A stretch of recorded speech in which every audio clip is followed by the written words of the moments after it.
Israel के बाद Taiwan देना चाहता है 1 लाख भारतीयों को नौकरी, समझौते से चीन को लगेगी मिर्ची। भारत और ताइवान के बीच नौकरियों को लेकर एक अहम समझौता होने जा रहा है। इस समझौते के तहत ताइवान में भारत के 1 लाख श्रमिकों को नौकरी मिलेगी। दरअसल ताइवान में बेरोजगारी दर न्यूनतम स्तर पर पहुंच गई है। उसे मैन्युफैक्चरिंग, स्वास्थ्य और कृषि क्षेत्र में बड़ी संख्या में श्रमिकों की जरूरत है, जो उसे अपने देश में नहीं मिल रहे हैं।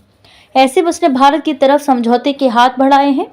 ताइवान और भारत के बीच ये समझौता जल्द ही होने की उम्मीद है, जिसके बाद 1 लाख भारतीय नौकरी करने ताइवान जाएंगे। इजराइल ने भी हाल ही में 1 लाख भारतीयों को नौकरी का ऑफर दिया है। भारत और ताइवान के बीच ये समझौता आखिरी चरण में है। ब्लूमबर्ग की एक रिपोर्ट के मुताबिक अगले महीने भारत और ताइवान के बीच नौकरी को लेकर समझौता हो सकता है।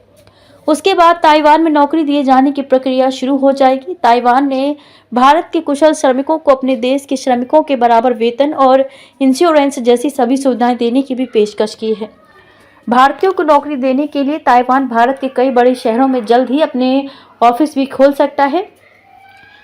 ताइवान के एक्सपर्ट यहां भारतीय इंजीनियरों को इलेक्ट्रॉनिक्स मैन्युफैक्चरिंग की ट्रेनिंग भी देंगे। बूढ़ी होती आबादी से परेशान है ताइवान अपनी आबादी की बढ़ती उम्र से परेशान है। अगले 2 साल में यानी 2025 तक ताइवान की 20% से ज्यादा आबादी 80 साल की हो जाएगी।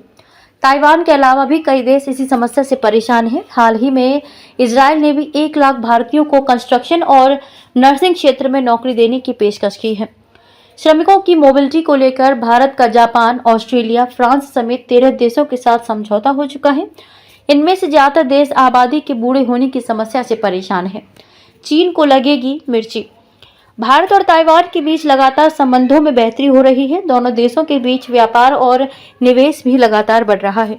श्रमिकों को लेकर समझौते के अलावा भी भारत ताइवान से इलेक्ट्रॉनिक्स आइटम आयात कर रहा है। ताइवान और भारत के बीच 2001 से 2022 तक कारोबार 1.19 अरब डॉलर से बढ़कर 8.4 अरब डॉलर का हो गया है। दोनों देशों के बीच बेहतर होते रिश्ते निश्चित ही चीन की नींद उड़ाएंगे।